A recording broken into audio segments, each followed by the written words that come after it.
Hello student, कैसे हो आप सभी। आई होप सो आप लोग बहुत ही बढ़िया होंगे। आज की वीडियो आप लोगों के लिए बहुत ही बेनिफिशियल होने वाली है।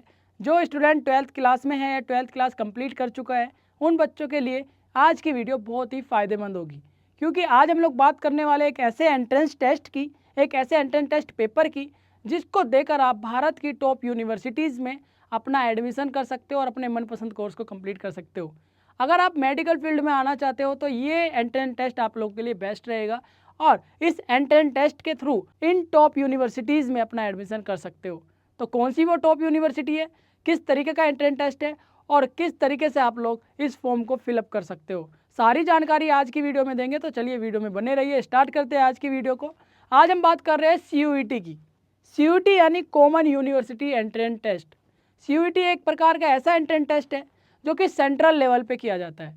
सेंट्रल लेवल पे CUET एग्ज़ाम के थ्रू भारत की टॉप यूनिवर्सिटी कॉलेजेस में आपका एडमिशन दिलाया जाता है, जिससे आप अपने मनपसंद कोर्स, अपने मेडिकल फील्ड में आने का करियर बना सकते हो और अपने मनपसंद कोर्स को कंप्लीट कर सकते हो। तो बच्चों, भारत में होने वाला CUET UG टेस्ट यानी common university entrance test under graduate course करने के लिए CUET एग्ज़ाम लिया जाता है NTA के द्वारा, नेशनल टेस्ट एजेंसी के थ्रू CUET टेस्ट कंडक्ट कराया जाता है। और इसके सिलेबस की बात कर लेते हैं। और जब आप फॉर्म फिल करते हो तो कितने सेक्शन में पेपर आता है और क्या क्या उस पेपर में पूछा जाता है।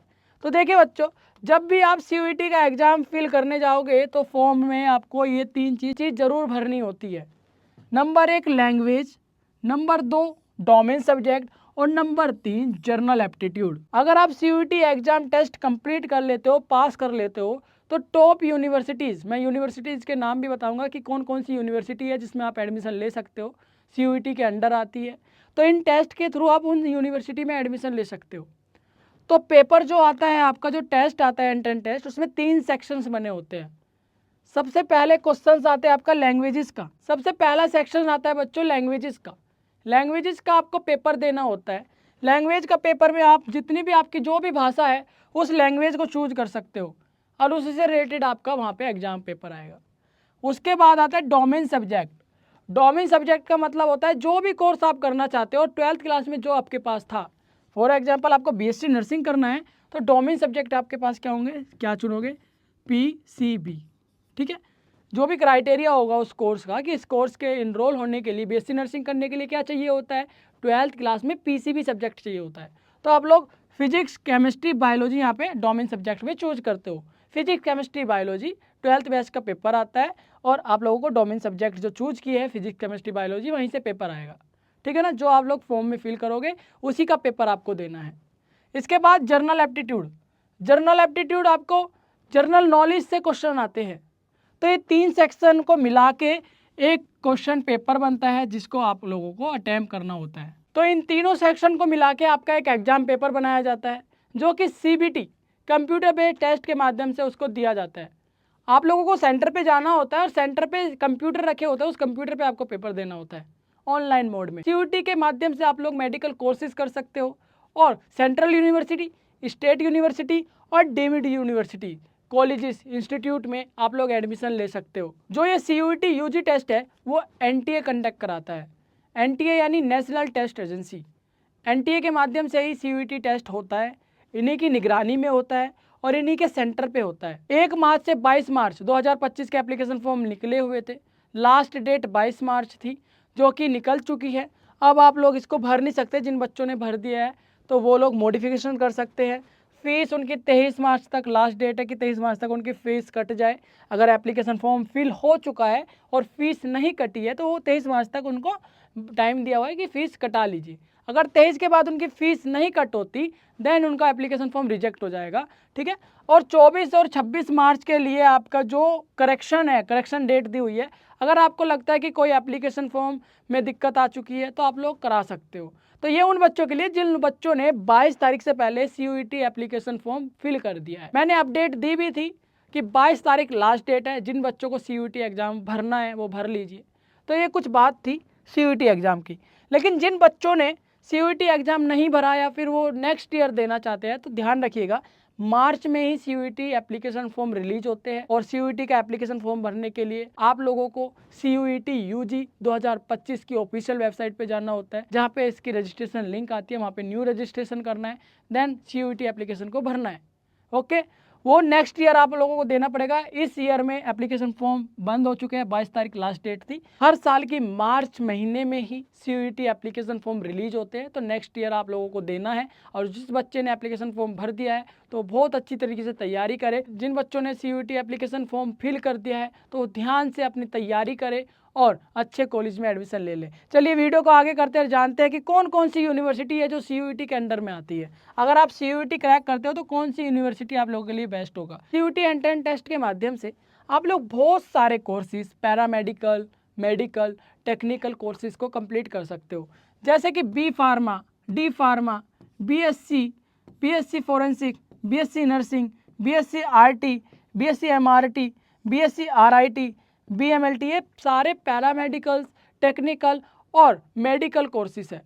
तो इन कोर्सेज को कंप्लीट कर सकते हो CUET एंट्रेंस टेस्ट देकर। अगर आप लोग 12th क्लास के बाद मेडिकल फील्ड में करियर बना चाहते हो, B pharma, D pharma, BSc nursing या फिर कोई भी पैरामेडिकल कोर्स को करना चाहते हो, तो CUET एग्जाम आपको देना होगा। और CUET के माध्यम से टॉप यूनिवर्सिटी, जो कि मैंने लिस्ट बनाई हुई है पूरी, पहली यूनिवर्सिटी है बिहार में है महात्मा गांधी सेंट्रल यूनिवर्सिटी, जिसकी ऑफिशियल वेबसाइट है ac.in, जहाँ पे आप लोग महात्मा गांधी सेंट्रल यूनिवर्सिटी की वेबसाइट पर जाकर पूरी डिटेल, पूरा क्राइटेरिया, एलिजिबिलिटी देख सकते हो। इस यूनिवर्सिटी में एडमिशन लेने के लिए आपको CUET एग्जाम क्लियर करना पड़ेगा, ठीक है। तो ये पूरी लिस्ट है कॉलेजेस की, जैसे कि university of Hyderabad, Jamia Millia Islamia, University of Delhi, Jawaharlal Nehru University, Hemvati Nandan Bahuguna Garhwal University, Vishwa Bharati University, University of Allahabad, Rajiv Gandhi University, Tezpur University, Bihar, Telangana, New Delhi, Uttarakhand, West Bengal, Arunachal Pradesh, ऐसे स्टेट, अलग अलग स्टेट में यह स्थित है। भारत की किसी भी टॉप यूनिवर्सिटी में आप एडमिशन ले सकते हो जो भी CUET से पार्टिसिपेट करती है। तो ये सारी लिस्ट मैंने आपको बता दी है। ये यूनिवर्सिटीज़ है जहाँ पे आप एडमिशन ले सकते हो CUET के माध्यम से। तो अभी हम आपको बताएंगे कि कौन सी यूनिवर्सिटी कौन सा मेडिकल कोर्स करवाती है, और ये सारी टॉप यूनिवर्सिटीज़ है जहाँ पे हर बच्चा इन यूनिवर्सिटीज़ में पढ़ना चाहता है, सपने देखता है। आपको CUET एग्जाम क्लियर करने के बाद इन यूनिवर्सिटीज़ में ईजिली एडमिशन मिल जाता है और अपने मनपसंद कोर्स को कर सकते हो। अगर आपको B फार्मा करना है तो आसाम यूनिवर्सिटी, जिसका क्राइटेरिया है, जिसकी एलिजिबिलिटी जो मांगता है 12th क्लास पास होना चाहिए, ठीक है। इंडिविजुअल पासिंग मार्क्स उसके जो है वो 50% होने चाहिए हर एक सब्जेक्ट में, फिजिक्स, केमिस्ट्री, मैथ या फिर बायोलॉजी। PCM और PCB बच्चा जो है 12th क्लास में वो B फार्मा कर सकता है, ठीक है। तो उस तरीके से एलिजिबिलिटी यहाँ पे हर एक यूनिवर्सिटी की लिखी हुई है। और CUET के अंदर कौन कौन से टेस्ट देने हैं, जब आप सब्जेक्ट चूज करते हो, तो अगर आपको आसाम यूनिवर्सिटीज़ के अंदर एडमिशन चाहिए तो इसके अकॉर्डिंग आपको वहाँ पे सब्जेक्ट चूज करने पड़ते हैं। आप पहले से ही किसी यूनिवर्सिटी को टारगेट कर लो कि मुझे आसाम यूनिवर्सिटी में जाना है, बाबा साहब भीमराव अम्बेडकर में जाना है या हरि सिंह गौर में जाना है, किसी भी एक यूनिवर्सिटी को टारगेट कर लो। अगर आप किसी यूनिवर्सिटी को टारगेट कर लेते हो, उनकी ऑफिशियल वेबसाइट पे जाके वहाँ का क्राइटेरिया देख लेते हो कि डॉक्टर हरि सिंह गौर विश्वविद्यालय से मुझे B फार्मा करना है, तो वहाँ का CUET का क्राइटेरिया क्या है, ऑफिशियल वेबसाइट पे लिखा होगा। 3 डोमेन सब्जेक्ट जो भी आपके 12th क्लास में सब्जेक्ट थे, फिजिक्स, केमिस्ट्री, मैथ या फिर बायोलॉजी, और एक second section and GAT general aptitude test का, ठीक है ना। सेकंड सेक्शन यानी कि जो आपका जर्नल एप्टीट्यूड टेस्ट है, एक तो आपका डोमेन सब्जेक्ट का पेपर होगा और एक जर्नल एप्टीट्यूड का होगा। सिंपल आपका यहाँ पे डॉक्टर हरि सिंह गौर में एडमिशन मिल जाएगा, ठीक है ना। ये आप लोगों को क्लियर समझ में आ गया होगा।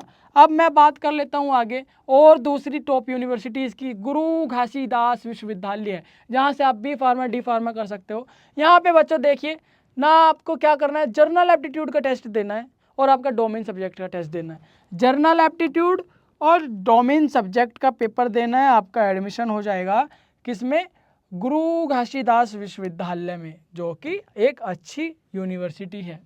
यहाँ पे प्लस डोमेन सब्जेक्ट, डोमेन यानी जो भी आपके 12th क्लास में सब्जेक्ट थे। इसके बाद हेमवती नंदन है, हेमवती नंदन एक यूनिवर्सिटी है जहाँ से आप बी फार्मा कर सकते हो, और वहाँ का जो क्राइटेरिया है बच्चों, physics chemistry and mathematics, physics chemistry and mathematics, physics chemistry and biology, PCB and PCM अगर आपके पास है तो आप सिंपल बी फार्मा में एडमिशन ले सकते हो हेमवती नंदन बहुगुणा गढ़वाल यूनिवर्सिटी में। ओके, डायरेक्ट एंट्री है और लेटरल एंट्री है 2 साल की। लेटरल एंट्री क्या होता है, जो बच्चा डी फार्मा करने के बाद बी फार्मा करना चाहता है उसके लिए भी यहाँ पे लेटरल एंट्री हो जाती है। डी फार्मा के बाद बी फार्मा करना चाहता है, यानी कि बच्चे ने डी फार्मा कंप्लीट कर लिया, वो बी फार्मा करना चाहता है तो लेटरल एंट्री हो जाती है, 2 साल कम हो जाती है। 4 साल की बी फार्मा होती है तो उसको 2 साल ही करनी पड़ेगी, है ना। तो कौन सी यूनिवर्सिटी है, हमारी हेमवती नंदन बहुगुणा में। इसी तरीके से हमारी और भी यूनिवर्सिटी है, देवी आलिया विश्वविद्यालय है, डॉक्टर एपीजे अब्दुल कलाम है, मदन मोहन मालवीय है, महात्मा ज्योतिबा फुले है। इस तरीके से हमारे बी फार्मा, लेटरल एंट्री, वहाँ सारा कुछ वहाँ पे आपको मेंशन हो जाएगा। जिस भी यूनिवर्सिटीज़ के बारे में आप टारगेट कर रहे हो, जिस भी यूनिवर्सिटीज़ के बारे में जानना चाहते हो वो हमें कमेंट कर सकते हो। अगर हम लोगों ने जितने भी यूनिवर्सिटीज़ के आपको नाम बताए, सारे टॉप यूनिवर्सिटी है, बच्चे इन यूनिवर्सिटी में पढ़ने का सपना देखते हैं। तो अगर कोई आप दूसरी यूनिवर्सिटी जो हम लोगों ने यहाँ पे मेंशन नहीं किया चाहते हो, उस यूनिवर्सिटी के बारे में जानना, क्राइटेरिया, एलिजिबिलिटी, आप हमें कमेंट कर सकते हो ताकि हम आपके डाउट को, आपके कॉन्सेप्ट को क्लियर कर सके। अब बात कर लेते हैं डीम्ड यूनिवर्सिटी। डीम्ड यूनिवर्सिटी क्या होता है, डीम्ड यूनिवर्सिटी का मतलब होता है इनको ना अलाउेशन मिला होता है बड़े बड़े कोर्सेज, यूजी जैसे कोर्सेज को करवाने का। ये इंडिपेंडेंट होते हैं, अपनी मर्जी से पेपर दिला सकते हैं, अपनी मर्जी से टाइमिंग रख सकते हैं। पूरा ये जो डीम्ड यूनिवर्सिटीज़ होती है ये अपने मर्जी से चलते हैं, इनका टाइम टेबल भी यही बताता है। कोई भी इनका ना तो गवर्नमेंट ना ही कोई ऑर्गेनाइजेशन इनको कमांड करता है, ये इंडिपेंडेंट अपने कॉलेज को चलाते हैं। यूजी से इनको अप्रूवल मिला होता है, ये खुद बड़े बड़े कोर्सेज, अंडर ग्रेजुएट कोर्सेज को कराने के लिए सक्षम हो जाते हैं जब इनको एलिजिबिलिटी इनकी पूरी हो जाती है और इनको ऑथोरिटी मिल जाती है, अप्रूव हो जाता है।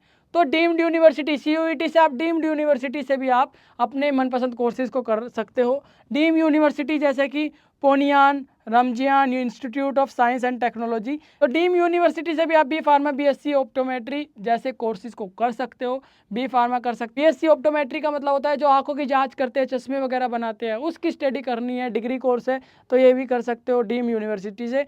सीयूईटी के अंदर आपको फिजिक्स, केमिस्ट्री, बायोलॉजी देना पड़ेगा टेस्ट, और आप डायरेक्ट इस डीम्ड यूनिवर्सिटी में एडमिशन ले सकते हो। इसके बाद बात कर लेते हैं प्राइवेट यूनिवर्सिटी। ये सारी गवर्नमेंट यूनिवर्सिटी की मैंने बात की थी, टॉप यूनिवर्सिटी की बात की थी। अब मैं बात कर रहा हूँ प्राइवेट यूनिवर्सिटी, जैसे एपेक्स यूनिवर्सिटी हो गया, छत्रपति शिवाजी महाराज हो गए, है ना। ये बी फार्मा, बीपीटी, बीएनएस, ये अलग अलग हमारे कोर्सेज, पैरामेडिकल कोर्सेज, हमारे मेडिकल कोर्सेज, नर्सिंग कोर्सेज, ठीक है, और टेक्निकल कोर्सेज, सारी कोर्सेज हमारे यहाँ यूनिवर्सिटीज़ के सामने लिखे हैं जो यूनिवर्सिटी करवाती है। तो ये सारी चीज़ आपको ही देखनी पड़ेगी कि आप कौन सी यूनिवर्सिटी को टारगेट कर रहे हो। छत्रपति शिवाजी महाराज यूनिवर्सिटी से अगर आप पढ़ना चाहते हो तो वहाँ से सिर्फ बी फार्मा आपको होगी, ठीक है, कोई भी पैरामेडिकल कोर्स नहीं हो पाएगा। अगर आप एपेक्स यूनिवर्सिटी से करना चाहते हो पैरामेडिकल कोर्सेज तो आप कर सकते हो, जैसे कि BPT, BYNS, BSc nursing, BSc in MLT, BMLT, okay, ये सारे कोर्सेज आप लोग कर सकते हो।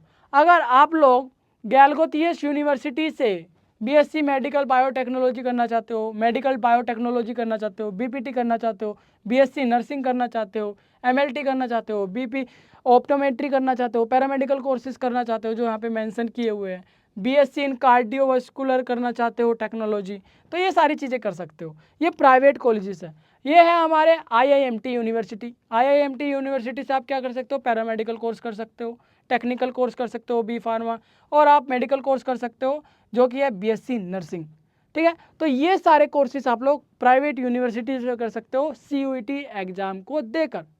सिंपल सा सीयूईटी एग्ज़ाम देना है, पास करना है, देन इन यूनिवर्सिटीज़ में एडमिशन ले लेना है।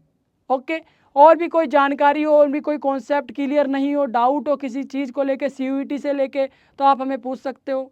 सीयूईटी का जो एप्लीकेशन फॉर्म है वो हमारा जर्नल कैटेगरी के लिए 1600 रुपये फ़ीस लगती है, 1000 रुपये हमारे 3 सब्जेक्ट के, और 400 रुपये हमारे पर सब्जेक्ट करके लगता है।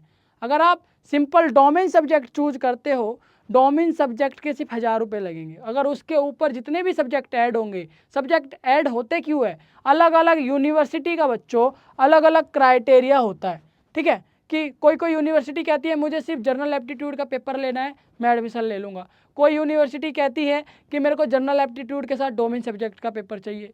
ठीक है, तो इस तरीके से हमारे यूनिवर्सिटी सब्जेक्ट को चूज़ कराती है। कोई कोई यूनिवर्सिटी कहती है कि मुझे अदर ये सब्जेक्ट भी चाहिए, कोई कोई से कहती है कि मुझे तीनों सेक्शन का चाहिए, है ना। इस तरीके से सब्जेक्ट अप एंड डाउन होते हैं, घटते और बढ़ते हैं, और उस हिसाब से आपकी फ़ीस कट होती है। अगर कोई भी कॉन्सेप्ट, कोई भी डाउट रह गया हो तो आप हमें पूछ सकते हैं।